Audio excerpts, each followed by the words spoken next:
Yang pertama, pelayanan dasar.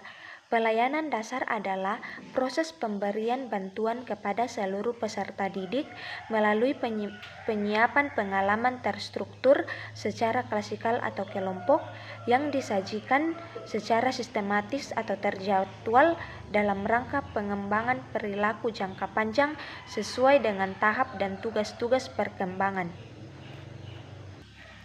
Tujuan dari pelayanan dasar yaitu untuk membantu peserta didik agar memiliki kesadaran tentang diri dan lingkungannya, mampu mengembangkan keterampilan untuk mengidentifikasi tanggung jawab atau seperangkat tingkah laku yang layak bagi penyesuaian diri dengan lingkungannya, mampu menangani atau memenuhi kebutuhan dan masalahnya, mampu mengembangkan dirinya dalam rangka mencapai tujuan hidupnya.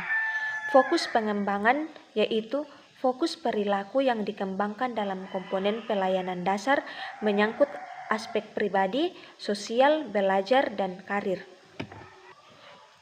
Strategi pelaksanaan pelayanan dasar. Ada 5 strategi pelaksanaan pelayanan dasar. Yang pertama, bimbingan klasikal. Yang kedua, pelayanan orientasi. Yang ketiga, pelayanan informatif. Yang keempat, bimbingan kelompok. Yang kelima, aplikasi instrumental. Yang kedua, pelayanan responsif. Pelayanan responsif adalah pemberian bantuan kepada peserta didik yang menghadapi kebutuhan dan masalah dan memerlukan pertolongan segera supaya tidak menimbulkan gangguan dari proses pencapaian tugas-tugas perkembangannya. Tujuan pelayanan responsif bertujuan untuk mengintervensi masalah-masalah atau kepedulian pribadi peserta didik yang muncul segera dan dirasakan saat itu. Yang ketiga, fokus pengembangan pelayanan responsif yaitu bergantung kepada masalah atau kebutuhan peserta didik. Masalah peserta didik pada umumnya tidak mudah diketahui secara langsung, tetapi dapat dipahami melalui gejala-gejala perilaku yang tampak, seperti merasa cemas tentang masa depan, merasa rendah diri, bolos sekolah, malas belajar, dan lain-lain. Strategi pelaksanaan pelayanan responsif yaitu yang pertama, konseling individual dan kelompok, yang kedua, referral, yang ketiga, kolaborasi dengan guru atau wali kelas, yang keempat, kolaborasi dengan orang tua, yang kelima, kolaborasi dengan pihak lain, yang keenam, konsultasi, yang ketujuh, bimbingan teman sebaya, yang kedelapan, konferensi kasus, dan yang kesembilan, kunjungan rumah. Yang ketiga, pelayanan perencanaan individual. Pengertian pelayanan perencanaan individual merupakan kegiatan pemberian bantuan kepada peserta didik agar mampu merumuskan dan melakukan aktivitas yang berkaitan dengan perencanaan masa depan berdasarkan pemahaman akan kelebihan dan kekurangan dirinya, serta pemahaman akan peluang dan kesempatan yang tersedia di lingkungannya.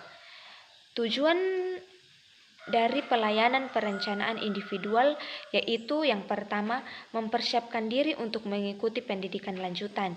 Yang kedua, menganalisis kekuatan dan kelemahan dirinya dalam rangka pencapaian tujuannya. Yang ketiga, mengukur tingkat pencapaian tujuan dirinya. Yang keempat, mengambil keputusan yang merefleksikan perencanaan dirinya. Yang ketiga, fokus pengembangan. Yang menjadi fokus pengembangan dari perencanaan individual adalah akademik, karir, dan sosial kultural. Strategi pelaksanaan pelayanan perencanaan individual. Adapun strategi yang dipakai dalam pelaksanaan pelayanan perencanaan individual antara lain menggunakan aplikasi instrumental, yang kedua, penilaian individual, yang ketiga, penempatan dan penyaluran. Yang keempat, dukungan sistem. Pengertian dukungan sistem adalah komponen pelayanan dan kegiatan manajemen, tata kerja, infrastruktur, dan pengembangan kemampuan profesional konselor atau guru pembimbing secara berkelanjutan yang secara tidak langsung memberikan bantuan kepada peserta didik atau memfasilitasi mengatasi kelancaran perkembangan peserta didik. Tujuan dari dukungan sistem yaitu komponen ini memberikan dukungan kepada konselor atau guru pembimbing dalam memperlancar penyelenggaraan pelayanan bimbingan dan konseling, sedangkan bagi personil pendidik lainnya adalah untuk memperlancar penyelenggaraan program pendidikan di sekolah atau madrasah. 3 strategi pengembangan dukungan sistem. Yang pertama, pengembangan jaringan. Yang kedua, kegiatan manajemen. Yang ketiga, riset dan pengembangan.